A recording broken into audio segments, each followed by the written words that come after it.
Yeah. Yeah, and there's a lot in here by design. It's to give them a top line overview with a few nuggets and then get them interested in doing more. Okay. And you're just going to hand it off if you want me to say something? Yeah, yeah, Okay. you can jump in if there's a occasional question. We're going to go to tell them up front that we're going to go till 1:30. Say we want to give them everything and we're going to record it so they can share it with their team. It kind of breaks down how to do this. And at 1:30, you can ask all your questions. But if you see something that's relevant on the way through, then we can do that. Okay. I'm gonna let him in right now. Good. Okay. Yep.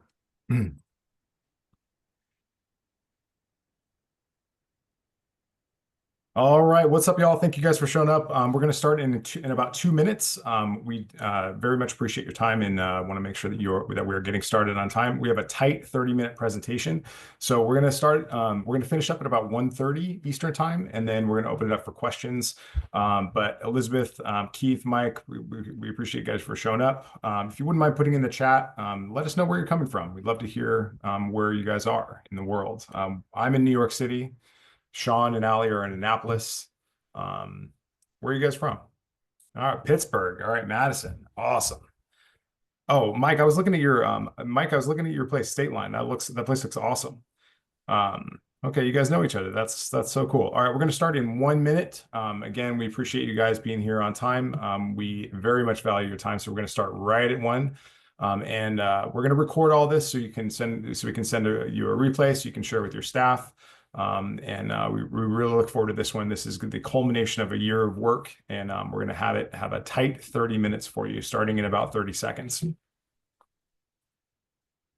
If you had a question for Sean, go ahead and throw it out there right now. We'd love to hear what your ideas and thoughts are, and then maybe we'll get to that at 1:30 if we haven't covered it already. All right, Keith, welcome. Keith, where are you coming from, Keith? All right, Scott. Hey, good morning, guys. Good afternoon, wherever in the world you are from. All right, it's filling up now. We really appreciate you guys showing up. We're going to start in, it's 1 o'clock. So, all right. Sean, should I give you an introduction or would you like to do that? I always like to hear what people say about me when I'm in the room. So. Okay, the Great White Hope from the North, the legend, the master of all things bars, who served hundreds and hundreds of successful bar brands in the world, most of which you've heard of. Please give it up for Sean Finter. Wow, there we go. Very exciting. And get my computer set here. All right. Well, this is the last webinar of the year. And for those that do join regularly, I do these things because, when I was getting started in business, this was the only way I could learn. I didn't have any money to do anything.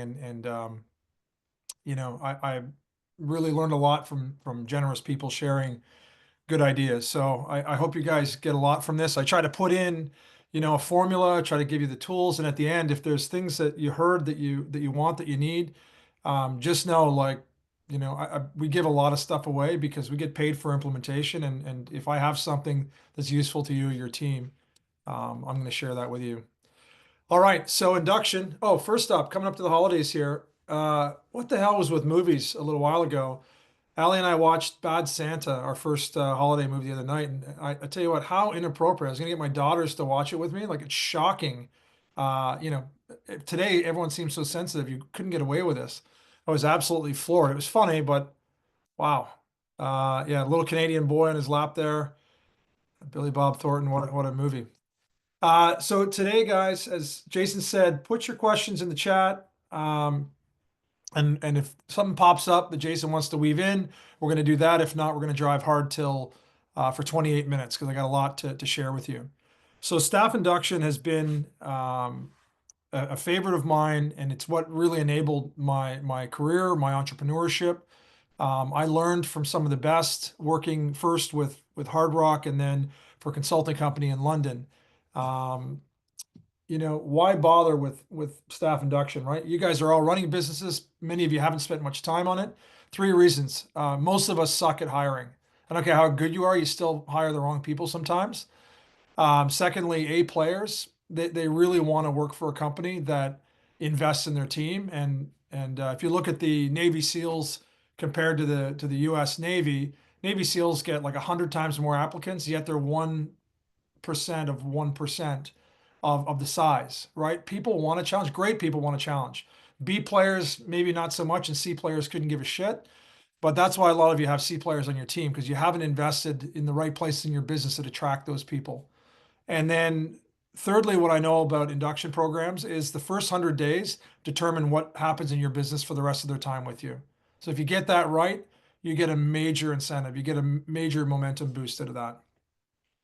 What's wrong with the old way? I think a lot of you have worked at places like this. I certainly have. On your first day, they shoot you out of a cannon, say, "Hey, you're going to be working with Mike.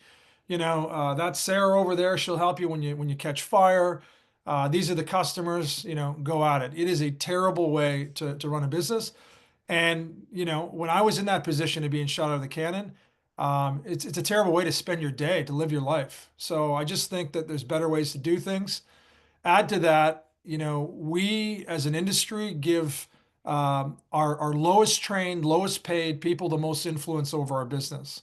Customer service, sales, operations, marketing, like our frontline staff are the business, yet we can't even get the first 100 days right. So let's change that. So the work I do with clients, the work that we all do with clients is there's a program and a captain to attract the right people to your business and repel the wrong people. There's another program for filtering even before you interview, because if you get really good at attract, you're suddenly going to have way more people than you could ever sit down with. Then there's the interview process, which will make or break you. Then there's the induct, and then there's how do you retain top talent for year after year. This next 25 minutes is all about induction. I'm going to give you how we do it, how we design it, and how we run it. So my experience with induction programs, I mentioned I worked for Hard Rock when I was a kid, and then I worked for a company in Sydney. And when I was ready to leave Sydney, believe it or not, at 26 years old, I knew everything there was to know about business and life. And I was going to go to Australia to start my own restaurant group. Once I got a bit of money together, because I landed there with about $2,000 in my pocket. So 17,000 kilometers. People always ask why Sydney. This is why Sydney. I think it's a near perfect Sydney or city for me, anyways. I love it there. I lived there for 10 years. My oldest daughter's back there. She was born there. It's a magical place. But what I did when I got there is I took 7 distressed assets. So failing, often not closed, but technically bankrupt. Someone was funding them to keep them open. And I bought an 8th business, and I rolled them all up and I turned it into a $32 million company. Our primary asset was our induction program. And I'll show you why that was and why that worked.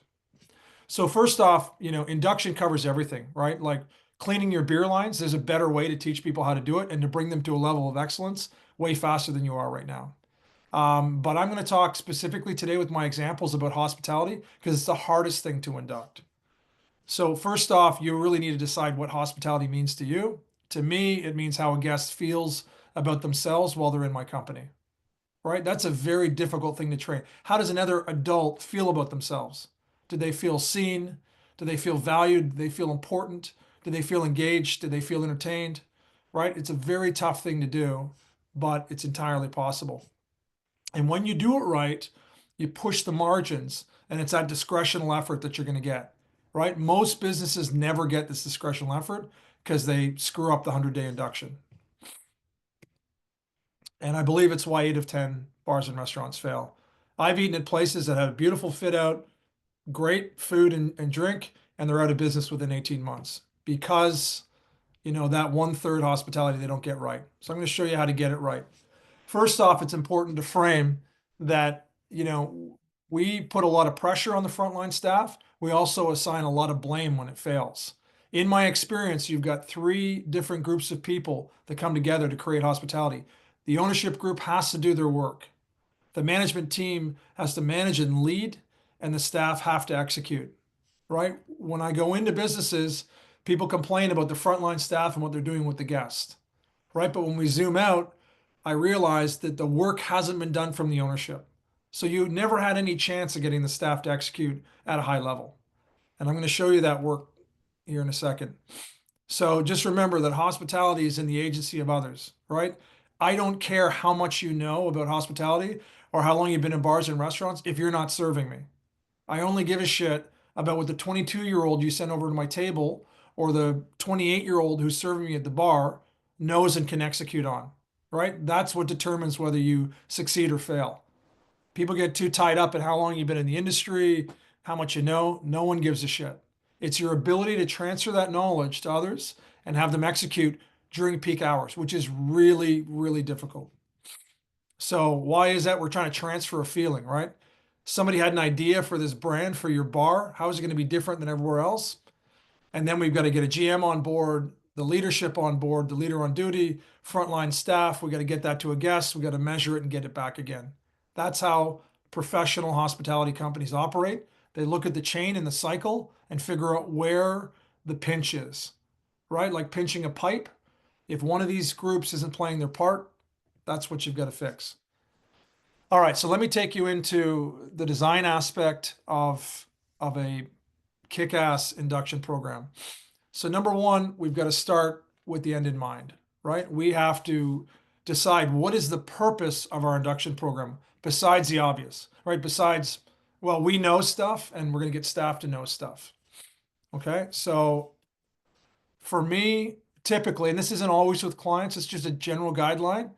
For me, number one, it's a final stage of our hiring process, right? So if I only get it right 50% of the time or 60% of the time, and I keep everybody on because I screwed up, I just dilute the pool until we're out of business. That's what most businesses do, right? Instead, you're upfront with people to say, hey, if you get on here, we want to make sure there's an equal test drive. You can come on and see if you like us, if this business is for you, if our operating system suits you, and we're going to do the same with you. And at 20 days, we're going to give you a chance to exit. Right? A few of my clients now are saying, we'll give you $1,000 worth of gift certificates to the restaurant if you want to get off now. If this isn't for you, you can come in as a customer. We'd love to have you. But if you don't feel that it's right, if you don't feel you're going to be a top performer, we do it again at 40 and again at 60. We want to make sure that we're only graduating future A players. And I'll show you how you know that in a minute. Secondly, we want to get 60% of the procedural knowledge of that position downloaded and executed against within 100 days. And then thirdly, you want to set the tone and tempo for your business, right? You want to make sure that people understand it's showtime. When those doors open, you got to be a pro, respect the shift, really set the tempo in that time. I won't get too into detail with all the toolbox and all the technical stuff, but suffice to say, you have to have a multi-channel learning platform if you want people to really embrace. So learning management system, your peer program. Do you have any classroom style where you bring all new people together, every 60 days, maybe one-on-one, that sort of thing? I'm going to talk a lot about what we can do online because it's a beautiful way to leverage. It's a great way to have people learn at their own pace. However, I would never design an induction program without a passport system. And what this is allows you to take your 8 or 9 or 10 key attributes for that position and put them into a little book, or you can do this with a digital document, but to say, these are the people that are awesome at this one thing. You're going to get a chance to work with them. And there's 3 stages of this. You're going to watch them, then you're going to get a chance to ask them, then you're going to show them doing that task or that skill. And when they believe that you can be an A player at this, they're going to sign off and you're going to move on. Right? I'm telling you, this alone is a massive accelerator in most companies that I work with. Having a simple map to success. Hey, this is how you start. This is where you go. If you're a host, you go to this track. You go to level 1, level 2, level 3. Right? I'll give you the templates that we're talking about today so you can have a jump start on it. 4 of the keys to induction programs. Number 1, you got to get your cultural induction. I'm going to show you what that looks like. You've got to get your practical experience, right? And I don't mean people just shadowing. I mean people shadowing to learn and then playing back, demonstrating for someone. If you can't do it in a live environment, you do it in a role play. Thirdly, job-specific skills. I'm going to show you how we break those down, and then perspective and feedback. Not only feedback on how you're doing, but how you've done compared to all other inductees in this position. How you're doing by comparison to the people that are doing the roles, getting Thursday, Friday, Saturday night shifts. Are you 20% as good as them? 40%? 60%? Right? A lot of people, once they get some perspective, they go, oh man, I'm never going to get the good shifts. Better to find out on day 20 than on day 200. Reporting, we'll leave that. Passport systems, I'll give you a template for that if you want it. Napkinomics, this is an example of that cultural piece, putting a lot of the important things on one page in your business and then building courseware around it. Telling somebody something doesn't mean that they know it or that they're willing to apply it at a level of excellence. So I'll show you how we do that. I'm going to show you how we design playbooks at each position. And then, our typical rollout. People ask, well, how long does there's 100 days, right? Which is the first 4 months. And then to get to level 201, it might take a couple more months, and to level 301, right? But if you're stretching over 6 months or 12 months, staff have got something to aim for, and you're constantly upskilling them. This is a lot of detail, which I'm going to send you guys, but it looks at that 100 days broken down step by step, piece by piece, right? You can take a template, adapt it for your business, and get after it. This takes you right up to 100 days. Key outcomes, though, you want regular check-ins, clear goals, celebrate milestones, and you want a graduation. So at my company, I had almost 400 staff when I left, 396 staff members. Our biggest celebration was after you were graduated to being one of us, right? After that 100-day mark, when you proved to the team that you had the capability to be a future A player with us. I know a lot of companies have going away parties for people. We had like welcome parties. That's where we spend most of our time and money. And it's a really cool thing. We got our customers involved, like our regulars. We put an email out or a blast out to say, we got 3 more people becoming like full-time members of the team. If they were bartenders, they did their cocktail course in the last night when our guests were there. Servers, we had a different thing. Bussers, have some fun with it and make it a big deal if people make it through your graduation. By the way, in the end, my last full year in Sydney, we were graduating approximately, depending on position, but approximately 60% of people that we hired. I don't know if you guys think that's low or high. I didn't want to make it too hard, but it also depends on how many people you need coming into the system and so on and so forth. But it did also really reflect our capabilities at picking the right people. And we took it really seriously because we don't want to waste anybody's time. All right, number 2, when you build these things out, there's 3 tools. You guys can Google how much they cost. Very cheap. Canva, I'm guessing, Ali might know. Synthesia and ChatGPT. I'm guessing this whole suite would cost $100 a month or something. Less. Less than 100? Yeah, Okay. depending on what package in Synthesia you get. But yeah, Canva is about $12 a month and ChatGPT is 20. Okay. So let me just tell you, these 3 tools replace about 10 people in the past. And I'll show you what they do. But if you use these 3 tools, I guarantee you will be producing at a level not seen before. This is Synthesia. These aren't humans. These are bots that act like humans, look like humans. You just type in what you want and they deliver. And you can pick up one of 100 of them, the accent, the tone, the pace, the whole deal. It's mind-blowing. So you don't need a video camera and an actor on camera or staff member mumbling and stumbling. All that's gone. And you can update anytime and the video just updates. It's just unbelievable what you can do. We've talked about that. I know this is hard to see, but I'm going to send you the deck. So here's what we do. We take a sales playbook or whatever we're trying to capture. We get together like the servers, 3 experienced servers or 3 experienced hosts or 3 experienced bartenders. We record the discussion. I can give you the prompts and what we ask them, and then we scrape it into ChatGPT, and it'll put it in a step-by-step, flow-by-flow, where we can add further notes and so on and so forth. But this little tiny diagram, I know that's really hard to see. Where did I go here? This one here just has, hey, a customer walks to the door. What do they ask for? Well, they usually ask, do you have a table? And then we decide situationally, like, yes, we then ask these questions, we do this, we move them to here, this is the next step, and you just put it into a flow, and a new person can see, understand, see the variables. It's pretty impressive. And then it turns out to be a course like that. That could be a screenshot of your restaurant in the back, her standing in front, and now you have kick-ass step-by-step. So that's how we capture best practice. This again is a piece from the owners who have to do their work, but this also turns into courseware.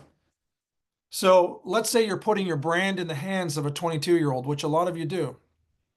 And what are the chances that 22-year-old is going to screw up, or the system's going to break down around her, which happens all the time. And now somebody's pissed off.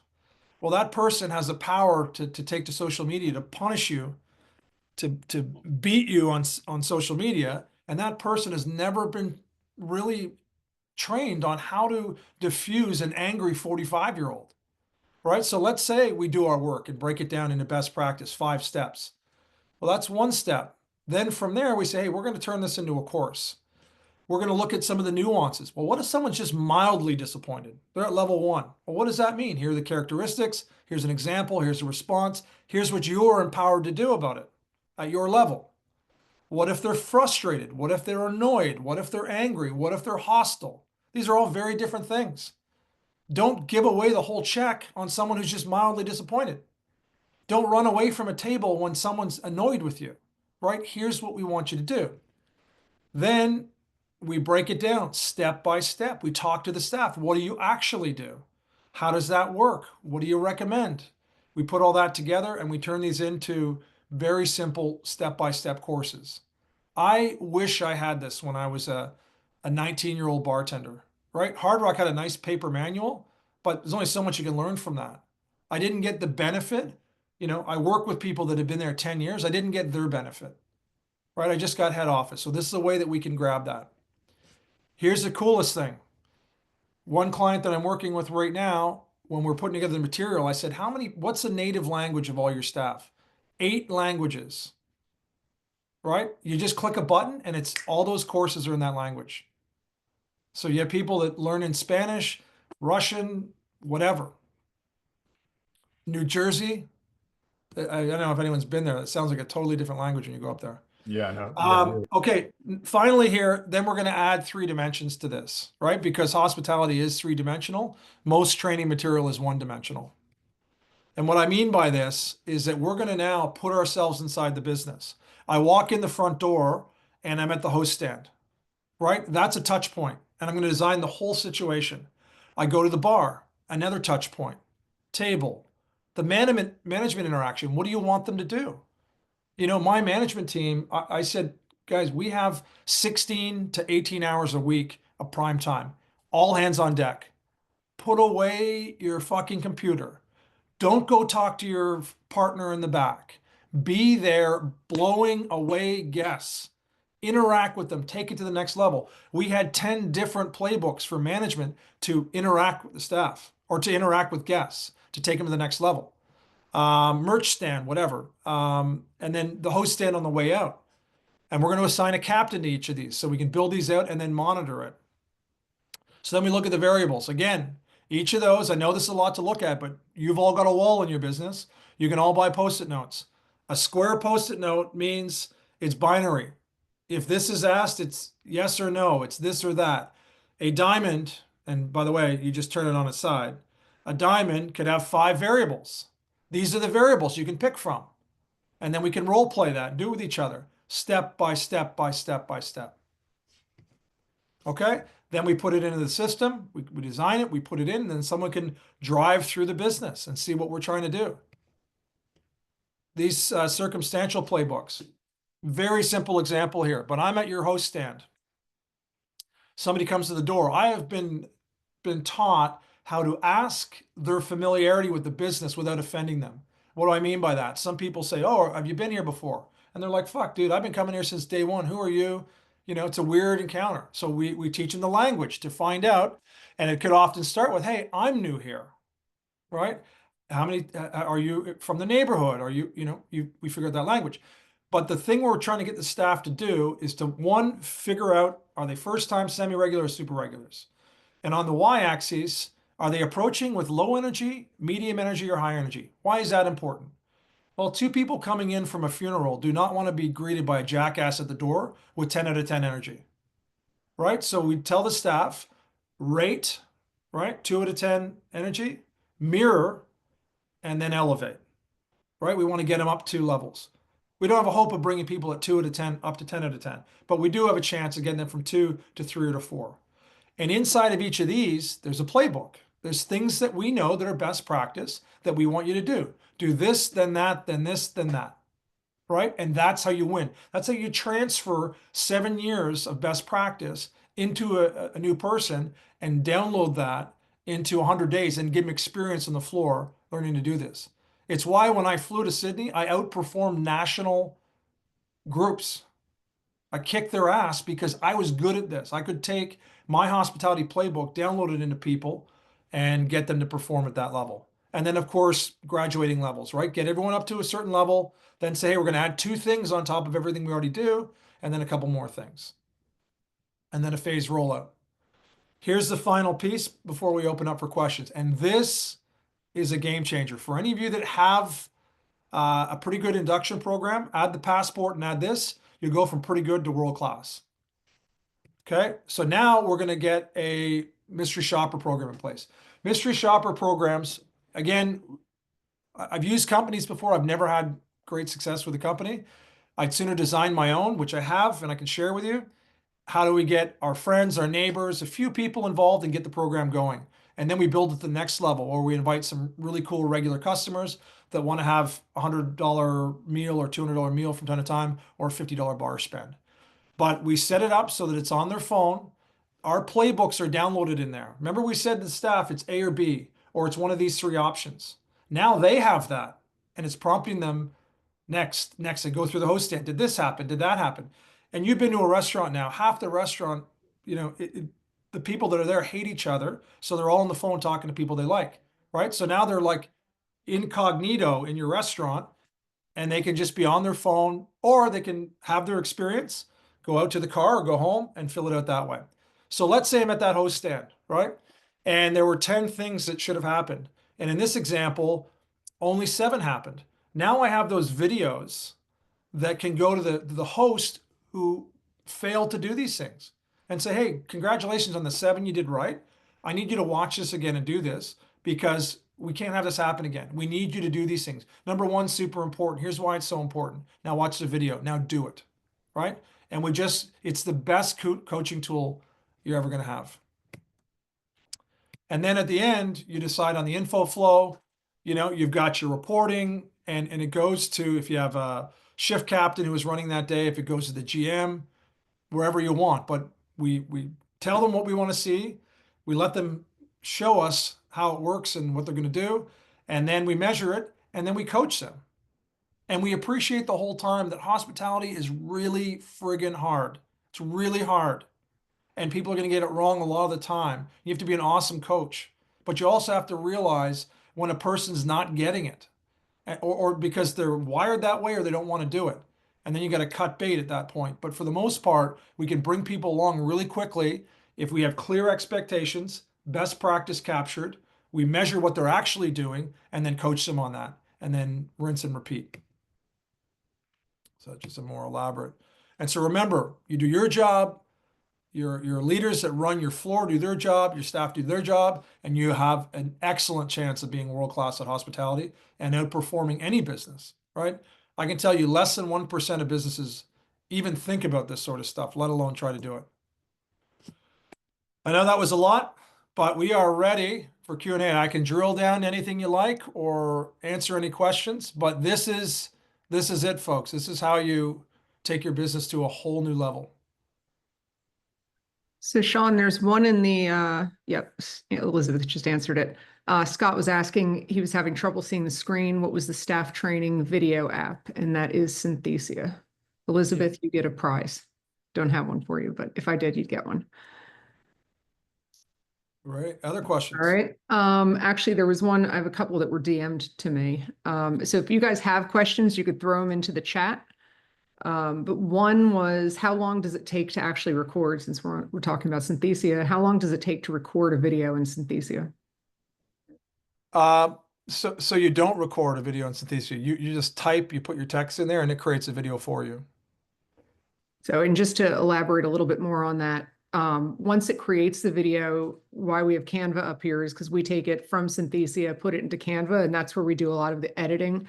So when Sean showed you that screenshot of the avatar in front of a background, and he made the comment, you could put your own restaurant back there. You could put B-roll from your restaurant or bar. So you could do a lot with it, add your logos. You can, I like to do little like chalkboards with writing that goes by. So depending on how much editing you do and personalizing, it can get time consuming if you go down a rabbit hole of doing a lot of editing. But if you keep it pretty simple and to the basics, which is best for the person viewing it, it's pretty quick to get them done. So guys, think about it this way, start small and go deep on one. So if you have a host stand, that could be, if you don't have a host stand, you could start with a bartender or with a server. But if I was to take over your host stand and I've got some prompt questions for your team, I could take just my phone recording, put it on record, sit in the middle and start a conversation with 3 experienced hosts and say, okay, I'm a customer. I walk through the door and what happens now? And then this, and then that, and then this. And I can record it all. I could take that audio recording, scrape it, put it into ChatGPT, say, turn this into a script that's ready for Synthesia to get ready to shoot that way. I'm a host, I'm doing, and boom, it's all there. And then you now distribute that script to your team, to maybe to all the hosts, and say, hey, if anyone has any feedback on this or improvements or changes, give them 2 or 3 days, and then you upload it. Or sorry, before you upload it, you could say in ChatGPT, say, hey, I want you to write a script that's going to turn into a Synthesia video. I want you to write to my audience, and my audience is servers who are between 20 and 30 years old. We're working, out of Los Angeles or New Zealand. I want you to put a couple of fun cultural references in, do this, do that, boom. And it's like having a professional script writer sitting right beside you. You run that into Synthesia and got a better training tool, I'd say, than 99% of the businesses in your city. All right. Other questions? Penny's asking, when training staff with the Passport, you had 3 mentors. Is that how you would do it? Have 3 different staff members train the new staff, and then they all sign off? And what incentives do you give your staff for training? Yeah, so great question. So part of my company's core values, I hired a lot of people that are like me, that had somehow really blown their opportunity at institutional education. And what I learned was that if I don't find a way to learn and keep learning, I'm never going to get out of where I'm at. So one of our core values was that everyone on our team would be an avid student, and we'd also be patient teachers. So it was part of our culture. It was part of the mandate to work with us, that we would teach you, and then you would execute, and then you would teach someone else. So it was a professional. So everyone did it. Mentors were on a different level, and so mentors in my organization were part of our leadership team. So we had a distinction between management. You had a card that said manager. You had the security codes. And then we had leaders. Leaders were people that led our organization but didn't want to enter management. Although all of our managers were leaders. I hope that makes sense. But you didn't have to be a manager to be a leader. So my head bartender was a leader. And if they were one of these mentors, they knew best. They knew how to do it better than I did. They were in the trench. And the reason we had 3 is that we had a lot of people going through. And if you had to wait to be on with David, you might not get a chance to have a shift or 2 with him for a month or 2 months. So we picked 3 people from every position. Their commitment was for a minimum of 6 months and hopefully a year in a mentorship role. And then the perks of that were we had a health bonus, like a contribution to something they did, their gym membership or whatever it might be. Secondly, they were invited to all leadership events. So we had extra learning events, really cool stuff. We had fun stuff that the leadership team did. And then they had an educational budget as well. So it was worth it to be on it if that was your nature. But yeah, we had 3 for each. And with us, I think in our final year, we had around 8 different things that you had to prove to get your job. Working on the kitchen, on the line in the kitchen, same for every position. All right. How many people should be involved in creating playbooks? It seems like there could be a problem with too many chefs in the kitchen. Yeah, well, so there should be one, typically with organizations I work with, we have one person overseeing the whole onboarding program, right? That's like the engineer with the blueprint, kind of bringing everything together. And then for each position, we typically suggest one captain. Unless it's a really big position, unless you have like 50 chefs or whatever, but typically one captain. And then what that captain does in that step of mining best practice is what they're doing. Let me just go to here for a second. Is what they're doing is they are just mining that practice and then they're bringing it back. Now, a lot of the people that are in that position that kind of run, floor supervisor or whatever it might be, aren't great at the technical side. So it's a real advantage if you have someone who's good, like with admin and can use the software. So now you have three people on a high level: admin, kind of the field captains, and then the project manager. But if I was a small organization, one person could do it all, but you'd still need to plug into the best practice.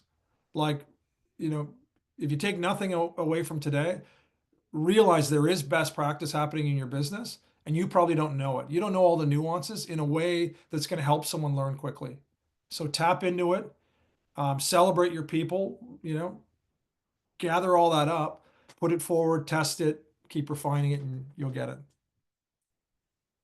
All right. We've got one from Scott. He says, when we've been focusing on hospitality with our staff and just got back to the basics of getting to know your guests, asking them questions, engaging with them and other staff and guests, making them feel like part of the family while giving them great service. When staff continue to fail and simply go through the motions with guests with minimal banter and engagement, how many times do you meet with them and review before you give up on them as being right for your business or capable of the personality and friendliness we require? Been a struggle, which is hard for me to understand as someone who loves winning over my guests and making them want to come back and see me. Okay, so I'm glad you asked this question. Very important question. So, back to what I talked about earlier in developing your brand of hospitality, right? Once you get really clear on that, so when you develop your brand of hospitality and attach a few brand promises to it, right? So one of my brand promises was connectivity. I wanted people who didn't even feel connected to their family because their kids ignore them with their iPads. They work in a cubicle. No one gives a shit about them. They must feel connected in this box that we built, right? So using that as an example, when you look at, say, 3 brand promises, here's the complexity of it. And I'm not sure this is the same for everybody, but we kept really good data on it. Of the people that applied for my organization, knowing it was a very high standard, people thought we were crazy because we just did a lot, expected a lot. Of the people that have applied, less than 5% were hired and represented our brand at a level of excellence, right? So it's not even hard. It's hard to even find people. I had 8 different venues. I couldn't move a staff member from venue 1 to venue 3 sometimes because it was a different brand. There were different customers, different expectations. So just keeping that in mind, that it's hard to even find the right people. We had 0 tolerance on failure to execute our brand. 0. Like, everyone has a bad day. I get that. But if you decided that, like, you are not going to invest in the guy and make him feel connected and go to the next level and execute the playbooks, their job in my organization was 3 things. 1, make people smile. That's how you know any human being is interested and feels connected and feels respected and at the highest level feels loved. Secondly, is to be a steward of that experience, right? You know what we have. You know everything we have. They don't know. So ask some great questions, move them 10, 20, 40% from what they, from a cheeseburger, right? Anyone can give them a cheeseburger, but we're awesome at this. See if they want to do that. And then thirdly, give them a reason to return.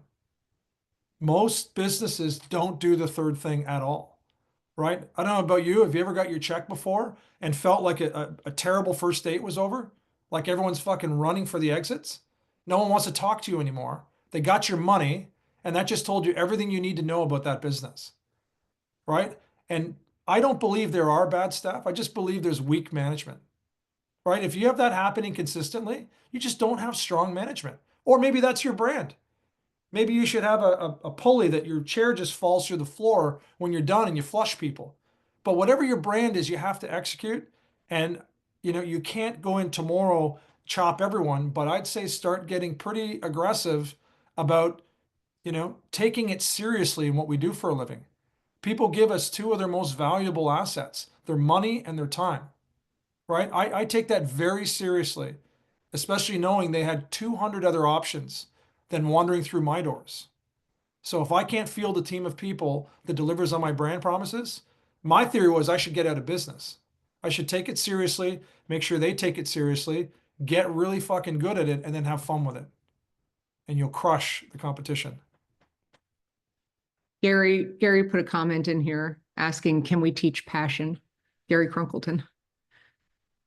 I don't think you can. I think you can tap into it, right? This is where interviewing becomes really important, right? And like the things that I'm passionate about, anyone that knows my kids knows that they have been conditioned their whole life to scan the room and look for the person who's at a disadvantage.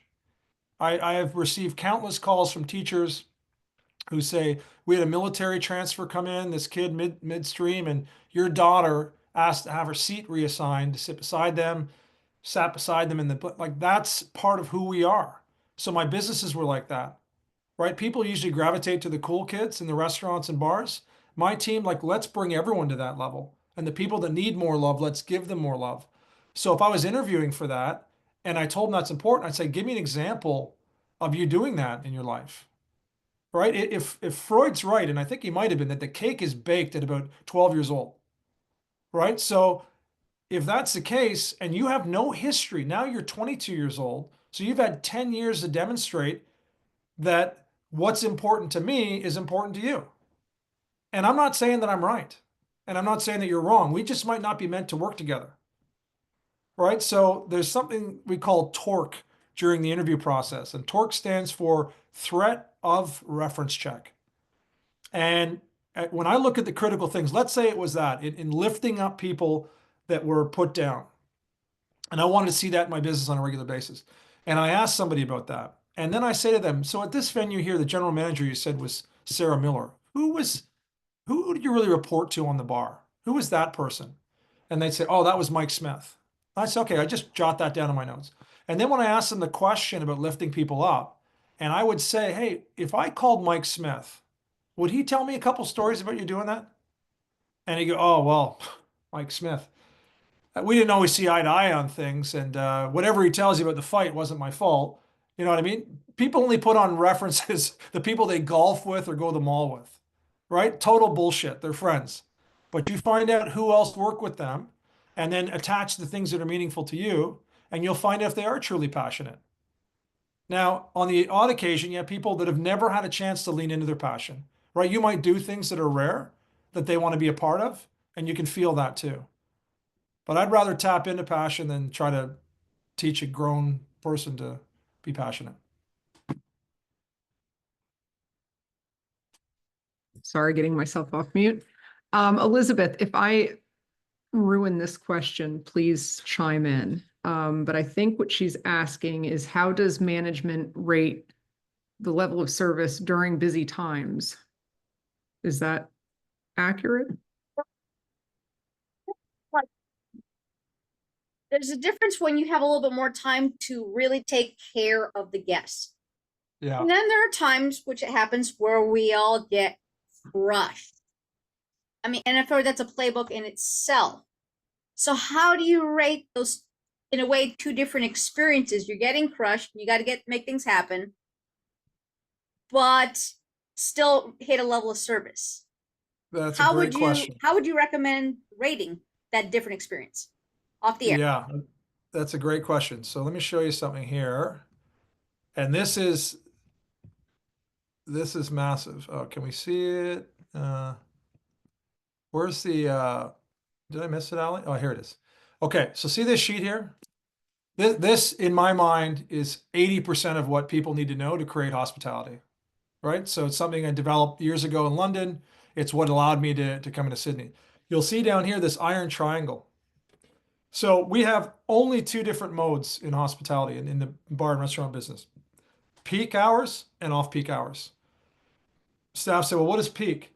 Peak means that there is zero time between taking care of this guest and this guest. I am on the move. There is a supply and demand issue here, and I have to keep going. Off peak just means I've got a bit of time in between. Could be 30 seconds, could be, you know, and most often when we get into off peak, it's 3 minutes between doing something or customers needing us. So you'll see here that the iron triangle just means that, like, you know, the world isn't perfect and we have to have priorities. So during peak hours at my bars, again, this isn't for everybody, this is just for me, is that speed becomes our number one priority. And why is that? When the bar is 3 deep and I am not with Ali, I'm with, 80 strangers waiting for a drink, and she's sitting alone waiting for me. The thing that's most important to us is our time. So I want you to be faster. I still want you to be very hospitable. And quality is still very important, just less important than these other two things. I flip that in off peak. Hospitality is number one. I say to my staff, during peak, we're building green, right? You got to put cash, drive the register, drive product. During off peak, we're building relationships. And then number two is we really got to focus on quality, make sure that's great. And speed is the third, right? So you just got to make clear to your staff, like, what is the focus here? What's the priority? Because I know you can't do everything, and I know things have to slip. So with quality, for example, like if a garnish, usually gets cut this way and whatever, and it's 80% the way there, you put it on. But understanding that doesn't mean put a garnish on that's rotten, or, we still have our minimum standards. We're just changing our priorities here. And this does affect the playbooks. All right, I've got one more from Felix, all the way in Germany. Hey, Felix. All right. Hey, Felix. All right. Would you link the graduation with pay raise, or should it be motivation to, wait a minute, sorry, it just jumped. Would you link the graduation with a pay raise, or should the motivation to graduate not be linked to that in order to filter out? So I hate to answer a question with it depends, but you have to look at the whole system, right? So like I said, we do an investment when we hire somebody, and we have like a welcome pack. Part of the welcome pack for us was like, we loved our branding. We wanted to be cool and a little bit subliminal, and not, we didn't have our phone number and our address. And so we had like T-shirts. We had a his and hers. So if they had a partner, girlfriend, boyfriend, husband, wife, we'd ask what their shirt size was. So we'd give them 2 shirts so they each have one. It'd have a gift certificate for the restaurant because we'd want them to bring in their parents, or, so people start to see where they're at and feeling connected. We had a survey question, like in the beginning, and they didn't even remember answering this, but like, it's your favorite chocolate bar? What's this? Something small, a personal gift in there. So we invested in that. So people felt like these people really give a shit about me. And then, with us, people then moved up into a bracket. We gave them, for us, it wasn't a matter of a raise when they first got in, but we then assigned them their first budget. So it might be $1,000 a year educational budget. So they take something online, they could do, or gym membership or whatever. So I was bigger on that, especially with front of house staff, because they made a lot of money in tips, and like whatever I was going to give them as a raise will seem less significant.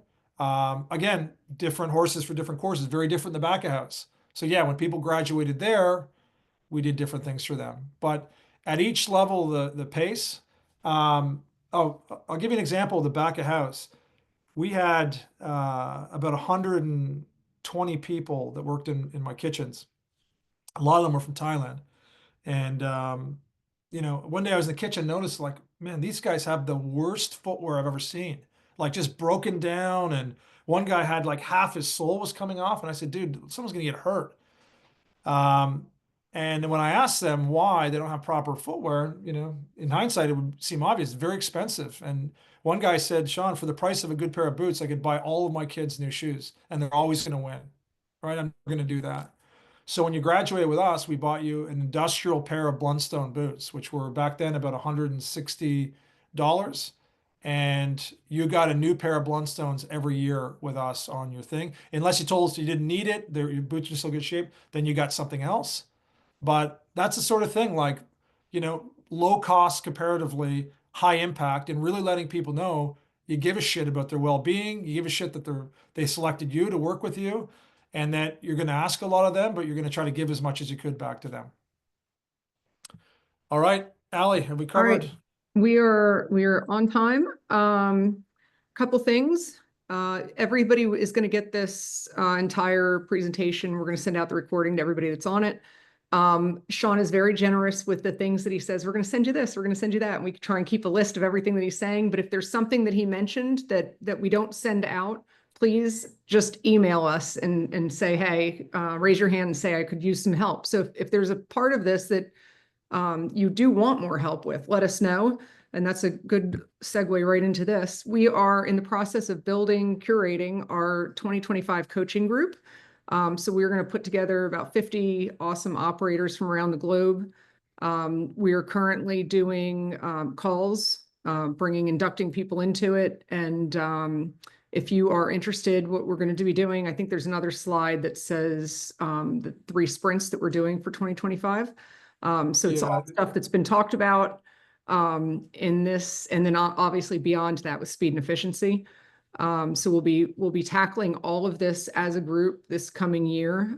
So if you're someone that needs some help with implementing or anything else, we can help you with that. So just shoot me an email at ally@fintergroup.com. Do you have anything you want to add, Sean or Jason? No, just with the right fit calls, guys, so you know what they are. They're like 20, 25 minutes. And we only bring people in the coaching group that, can benefit from what we're doing. First off, we make clear exactly what we do and how it works. Secondly, it's like people that can make decisions to do things, to get things done. And then thirdly, we don't take anyone into the group that we don't see a clear return on investment for you. I've been doing this long enough that, I want to make sure that someone comes in, they're going to pay, that they're going to get a tangible ROI out of it.